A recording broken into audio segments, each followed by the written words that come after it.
అమ్మా అమ్మా నీ వెన్నెలా. బుజ్జి చింటూ ఇద్దరూ ఉదయం స్కూల్ కి వెళ్ళడానికి సిద్ధమవుతున్నారు. అమ్మ టిఫిన్ బాక్స్ పెట్టి చెప్పింది, జాగ్రత్తగా వెళ్ళండి పిల్లలు. ఇద్దరు నవ్వుతూ బయలుదేరారు. దారిలో ఒక చిన్న కుక్క కూర్చొని ఏడుస్తోంది. దాని కాళ్ళకి చిన్న గాయం ఉంది. బుజ్జి ఆగి చెప్పింది, చింటూ, ఈ కుక్కకి నొప్పిగా ఉంది.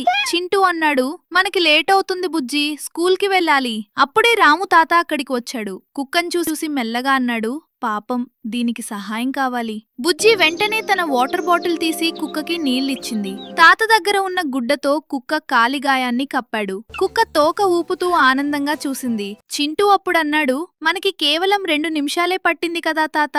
తాత నవ్వుతూ చెప్పాడు, చిన్న సహాయం చేసినా పెద్ద ఆనందం వస్తుంది నాయనా.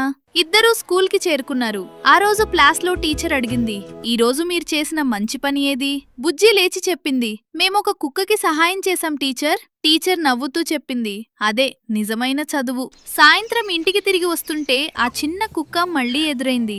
ఈసారి అది ఆనందంగా పరిగెత్తుకుంటూ వచ్చి బుజ్జి చింటూ చుట్టూ తిరిగింది. బుజ్జి నవ్వుతూ చెప్పింది, చింటూ, దీనికి మనం గుర్తున్నాం. చింటూ మెల్లగా అన్నాడు, అవును బుజ్జి, మంచి పని ఎప్పుడూ మర్చిపోదు.